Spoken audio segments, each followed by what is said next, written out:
The Code 2023 interview with ex-CEO Linda Yaccarino was a disaster for several reasons. From not having the newly rebranded black and white X app on her phone's home screen to showing it to the world and talking about electronic cars. Many of her mistakes could have been avoided had she been better prepared. One could argue that she was caught by surprise after Yoel Roth's interview at the same event. But the fact is that preparation does not happen overnight. This is something that top executives must invest in early on in their careers. Now, Linda did a couple of things right, or maybe one, and I must give it to her. But not until the end of this video, when I will also review what are the biggest mistakes of all that no executive should make. So stay tuned. Hi, I'm Sil. Today I'm gonna talk about thought leadership, presence, and charisma.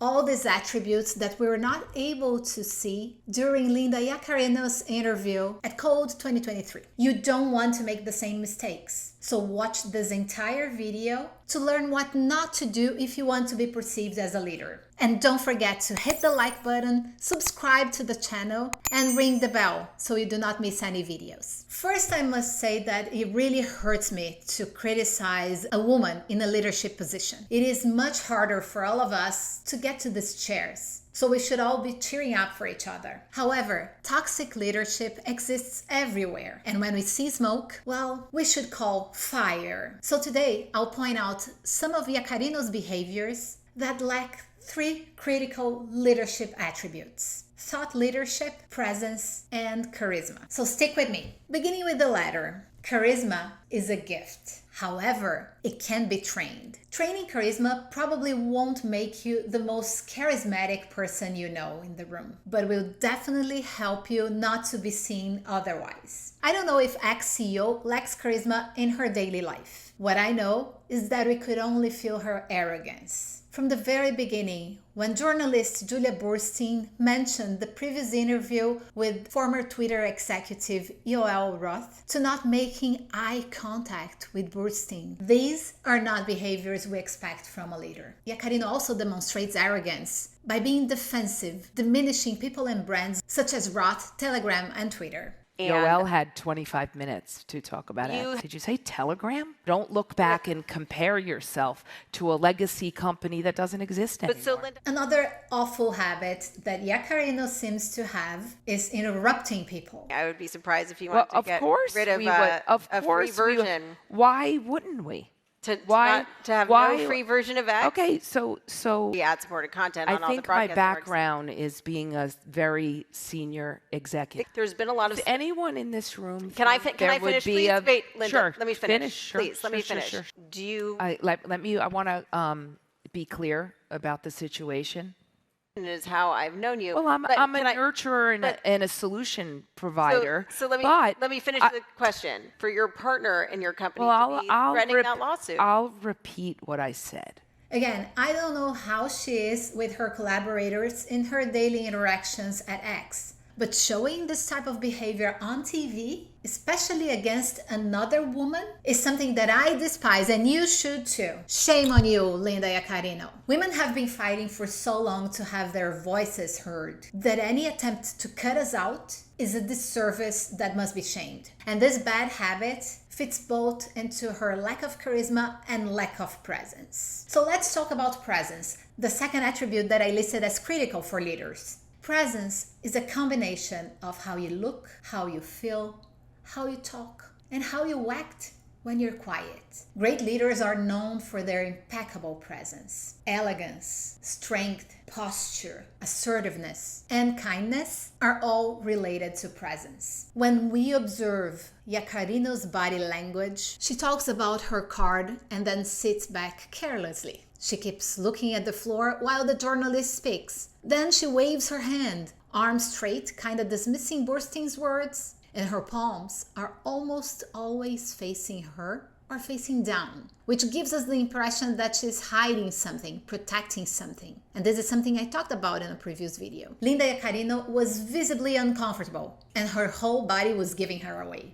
Training your body language, your nonverbal skills, helps you avoid that mistake. Another point of attention is on her glasses. She should definitely get a new pair that fits her better. And I'm not talking about looks here. I'm talking about how she could not keep her hands off her face for more than a minute. It was either the glasses or the lips or scratching her head. And we know that touching so much one's face demonstrates insecurity, discomfort, even embarrassment for lying in certain situations. I'm not saying that that's the case here, but it is one thing that she should be more careful about for sure. It is also interesting to point out that she usually touches her face or glasses when she's not happy with the question she was asked. And body language has to do with the third aspect, thought leadership. Thought leaders are people who know so well their speeches, even backwards if needed. They know what they're talking about. They're reliable and speak with certainty about the topics in their realm. Unfortunately, what we got from Yaccarino was a series of evasive and nonsense answers. Yoel and I don't know each other. I work at X, he worked at Twitter. We talk about everything. I will leave you with that. And even sometimes just skewing away from giving any answer at all. You reference my style of being very partnership oriented, or use your word conciliatory, is because I've built a career on partnerships. So many things to say. I almost feel sorry for her. And to those of you who watched to this point, I will give you the 2 worst mistakes she made, in my humble opinion. These are mistakes that no one should ever make, especially if they are public features. Recognizable public feature, public person, all public feature, public people. Oops, public figures, public people, not features. So back to the mistakes. Number 1, when she says that if people have problems with the platform, they should reach out to her.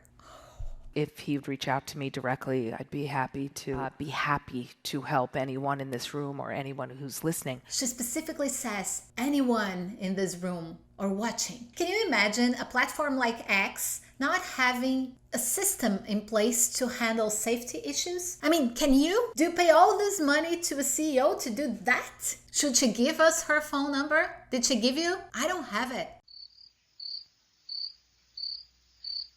Should we all text her right now? That's mistake number 1. Your role as a CEO should be to take care of these issues at scale and never offer your time as a problem-solving asset. Rookie. Now, mistake number 2. Who guesses? I really wish we were live here. I'd love to see your comments. Mistake number 2 is not being prepared as a proper CEO to properly refute the data presented by the journalist, and to present your own data points in an assertive manner. She not only answered vaguely, 200, 250, something like that. So 200, 250. It is a 50 million people difference. That actually represents either a decrease from the previously stated 237 or an increase to 250. So, did you shrink or did you grow? But she also should be careful with her words when sharing the data. Just saying 200, 250, for people who are just listening to that snippet, it's not clear if she's talking about 250,000 people, 200 million people, or she's actually saying it's merely 200 people. Use the words. Not having your data points figured out is the worst mistake a top executive can make when speaking publicly. It is critical to be perceived as reliable, and also for the company to be perceived as reliable and transparent, especially when it comes to public companies. Okay, so now let's give one to Yaccarino. She actually gave Borstein a good answer when asked about Elon Musk's controversial tweets. The foundation of X is based on free expression and freedom of speech. Everyone deserves to have that opportunity to speak their opinion. So I'm not sharing here her long answer, because not only was too long, but it also violated brand safety standards. Not everyone should be able to speak up in any digital platform, especially when it comes to hate speech and threatening people. So it's not like everyone. Certain standards should be met and certain rules should be abided by. But just for this tiny part, Yaccarino nailed it. With that, I finished my video and I hope you took some notes so you'll be better than Linda Yaccarino in your next interview. Let me know your thoughts and comments below. Let's have a conversation about it. Don't forget to hit the like button, subscribe to the channel, and ring the bell. And I'll see you soon.